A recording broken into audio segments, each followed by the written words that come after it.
Salam alaikum wa rahmatullahi ta'ala wa barakatuh.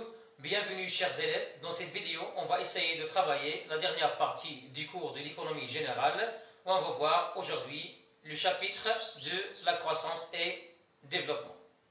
بالنسبة la vidéo d'aujourd'hui, غنشوف فيها la croissance في انتظار la deuxième vidéo اللي غنتكلموا فيها على le développement. Alors, بالنسبة la croissance, غنشوف فيها la définition et mesure de la croissance. ونشوفوا la nature de la croissance économique. بالنسبة la définition de la croissance, ce n'est que l'augmentation des volumes de production. Donc l'augmentation des volumes de production من خلال ce qu'on appelle le PIB ou le produit intérieur brut.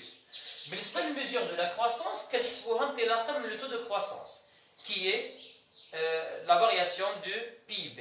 اللي هو la variation des PIB, c'est-à-dire on a besoin de deux PIB qui sont successives.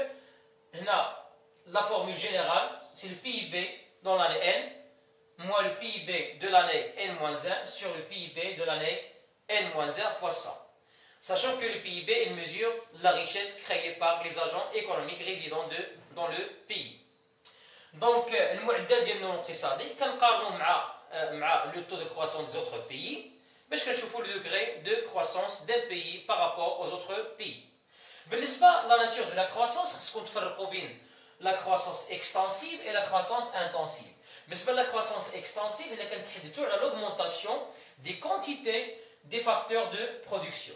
كنتحدثوا على جات من extension, يعني l'augmentation, la hausse ديال la quantité des facteurs de production, الكمية ديال عوامل الإنتاج. حنا عوامل الإنتاج اللي كنعرفوا هي les facteurs de travail et le facteur capital. Mais le facteur travail, on va essayer d'augmenter le nombre des travailleurs.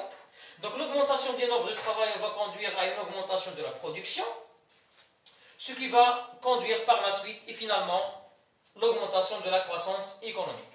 Mais le facteur capital, on ne va pas l'augmentation du nombre de travailleurs, mais l'augmentation des nombres de machines.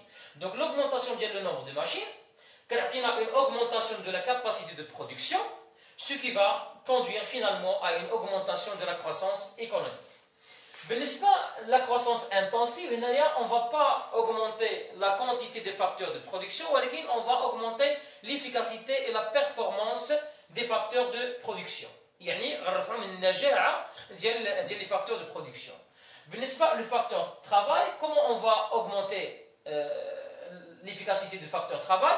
C'est par la formation. Donc, on dit la formation pour les travailleurs, une augmentation de leur productivité, ce qui va conduire par la suite à une augmentation de la production et finalement la croissance économique.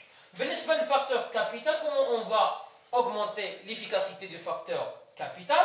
Donc, on va augmenter l'efficacité du facteur capital par ce qu'on appelle le progrès technique. Il y a l'intégration de nouvelles technologies. Une augmentation de la productivité, par la suite augmentation de la production, des volumes de production, et finalement l'augmentation de la croissance économique. Donc, une partie du chapitre le développement, la croissance et le développement. غنشوفوا في الفيديو المجاي ان شاء الله le développement et les théories de sous-développement. كنتمنى هاد لا فيديو تكون نالت الإعجاب ديالكم. ما تنساوش تبارطاجيوها الماكسيموم بوسيبل افيك فوز امي. نكتب لكم التوفيق والسلام عليكم ورحمه الله تعالى وبركاته.